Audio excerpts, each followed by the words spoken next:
Sa nalalapit na State of the Nation Address ni Pangulong Ferdinand R. Marcos Jr., isa sa mga inaasahang tatalakayin ng mga programa at serbisyong naihatid ng pamahalaan sa nakalipas na taon. At isa sa mga ahensyang may mahalagang gampanin sa pagbibigay ng social protection ay ang Department of Social Welfare and Development o DSWD. At para talakayin ito, makakasama natin ngayong umaga si Assistant Secretary Irene Dumlao. Good morning po, Asik Irene. Welcome po sa Rise and Shine Pilipinas. This is Prof. Fee together with Joshua. Rise and Shine. Hi, good morning, Prof. and Joshua. Magandang umaga din sa lahat ng sumusubaybay ng inyong pong programa. Good morning, Asek. Salamat sa pagising ng maaga. Sa ilalim po ng administrasyon, marami pong inulunsad at pinalawak na programa ang DSWD. Sa kabuuan, ano po ang masasabi ninyong pagbabago o tagumpay ng kagawaran sa nakalipas na 4 na taon? Well, that's correct, Joshua. Ang utos po kasi ng Pangulong Marcos Jr. sa DSWD ay una, wakasan ang kagutuman. Pangalawa, patuloy at paigtingin ang pamumuhunan sa human development, sa human capital development. At pangatlo, palakasin pa ang ating disaster response operations. And of course, pang-apat dyan, Joshua, ay yung pabilisin ang pamamahagi ng tulong or ang service delivery sa pamamagitan nga ng pag-digitalize ng ating pong mga sistema. Masasabi natin, Joshua, na on track ang DSWD and we have fulfilled our mission of empowering the poor, the vulnerable, and the marginalized. Kung kaya nga po, yung ating social protection programs and services ay lalo pa nating pinalakas para matiyak natin na naibibigay natin at nai-restore yung dignity, we foster resilience, and we support families and individuals towards their full recovery and may ahon natin sila mula sa kahirapan. Alright, Asek, isa rin sa mga pinagmamalaki ng DSWD ay ang mahigit na 1.6 milyong pamilyang nakagraduate na sa 4Ps. Ano po bang ibig sabihin ng graduation sa programa? At paano yung natitiyak na handa na sila maging self-sufficient? That's correct, Prof. Alam niyo po, sa DSWD, we continue to implement and strengthen the implementation of the Pantawid Pamilyang Pilipino Program.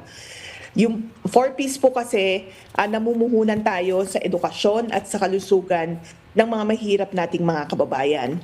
At mula nga po noong 2022 hanggang sa kasalukuyan, nasa mahigit 1.6 million households na ang naiahon natin mula sa kahirapan dahil nag-improve yung kanilang level of well-being, naabot nila yung self-sufficient level na kung saan batay doon sa administration ng Social Welfare and Development Indicators ay nakita natin na nag-improve yung social adequacy and economic sufficiency. So using the SWIDI tool at sa pagpapalakas nga natin ng case management na kung saan nag-hire tayo ng additional manpower, additional municipal and city links, mga social workers po ito para ma-reduce yung caseload. So kung dati-dati one social worker is to 800 beneficiaries, ngayon nasa 1 is to 200 to 300 beneficiaries na. Napakahalaga nito, Prof. and Joshua, kasi mas natututukan na ng ating mga social workers, itong ating mga 4Ps beneficiaries at natitiyak na yung karampatang intervention ay naibibigay sa kanila para umangat yung kanilang antas ng pamumuhay at makaahon nga mula sa kahirapan. So again, nasa mahigit 1.6 million household beneficiaries na ang nag-exit mula sa programa. Ibig sabihin sila ay gumanda yung kanilang buhay. Hindi na yung sitwasyon nila ay kagaya nung the first time that they entered the program, no? Ibig sabihin nito, meron ng isang miyembro ng pamilya na nakapagtapos ng pag-aaral, merong at least isang miyembro ng pamilya na nagtratrabaho and na gagampanan yung at na-provide yung pangunahing pangangailangan po ng pamilya. That's in terms of economic sufficiency. But in terms of social adequacy, ibig sabihin mas marami ng kaalaman ang ating pong mga 4Ps beneficiaries dahil na rin sa naituturo sa kanila sa ating family development sessions.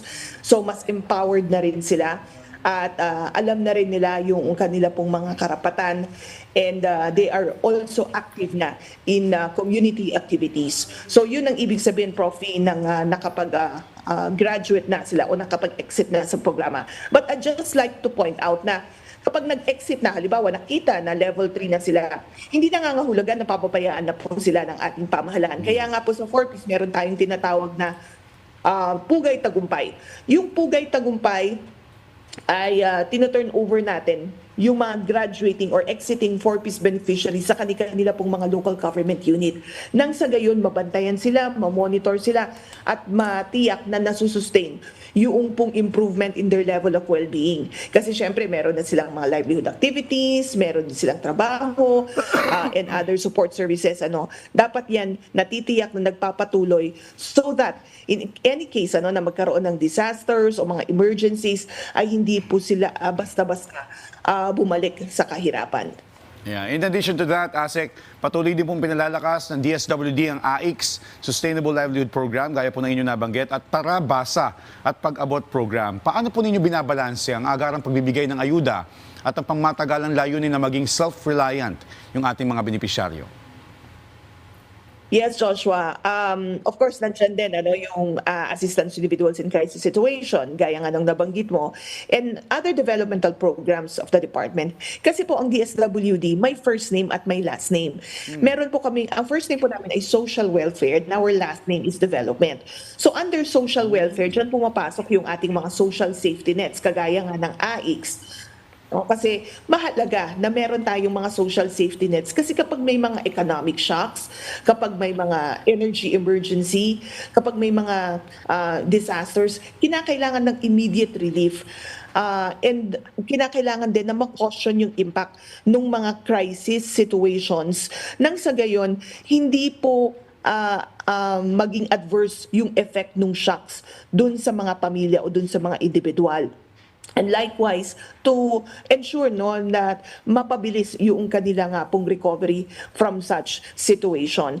But hindi nangangahulugan na yun lamang po ang ibibigay nating tulong. Sa ilalim din ng AIX, meron tayong tinatawag na case referral pathways. So tinutukoy natin kung ano pa ba yung ibang mga programa or intervention na maaari nating maipaabot kapag to enable the recovery of that individual. Kaya tayo merong mga developmental programs. Kagaya ng nabanggit mo, yung Tarabasa Tutoring Program. Maganda yon na nakapag-provide tayo ng immediate relief sa ilalim ng AIX. Pwede sabihin natin nag-provide tayo ng financial assistance doon sa magulang o doon sa bata na nag-aaral sa kolehiyo. But kinakailangan i-capacitate din natin sila. Turuan din natin sila to contribute in nation building. And that's exactly what we're doing in Tarabasa Tutoring Program. Using the cash for work modality, kinakapacitate natin yung ating pong mga poor college students enrolled in state colleges and universities na maging tutor or maging youth development worker. As tutors, ang ginagawa po nila, tinuturuan yung mga grade school learners, particularly those in grade 2, enrolled in public schools, and hirap or are struggling readers.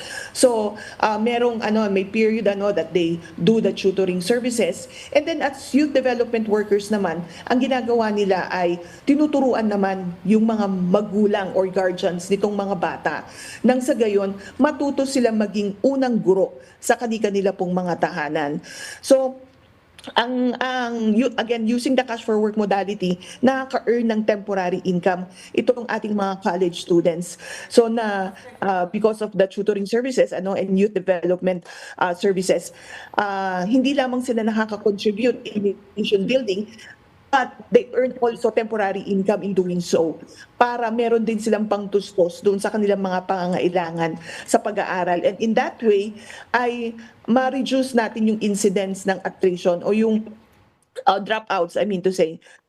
Dahil alam naman natin, itong mga mahirap nating mga college students, bagamat libre ang edukasyon sa kolehiyo, ay may mga ibang pangangailangan, kagaya ng pagkain, pamasahe para sa proyekto. So with that income that they earn, natitiyak na magpapatuloy sila sa pag-aaral. Another program of course ay yung Sustainable Livelihood Program. It's also one of the developmental programs of the department, at dito naman kinakapacitate din natin yung ating pong mga mahihirap nating mga kababayan to engage in thriving livelihood activities or i-facilitate yung kanilang employment. So again, I just like to highlight yung pong capacity building activity or component of the program, kasi one of the missions really of the department is to empower the poor. So kinakailangan that we provide the necessary information so that eventually they'd be able to fish for their own. While it's true that under Sustainable Livelihood Program, we provide seed capital fund, but more than that, of course, is yung capacity building activities, yung impormasyon that could really assist them to engage in thriving livelihoods. On that note, ASEC, maraming salamat po sa inyong panahon at sa pagbabahagi sa amin ng mga mahalagang impormasyon. Muli nakausap po natin si Assistant Secretary Irene Dumlao ng DSWD. Thank you, ASEC. Thank you so much, Asek. Thank you. Umaga po.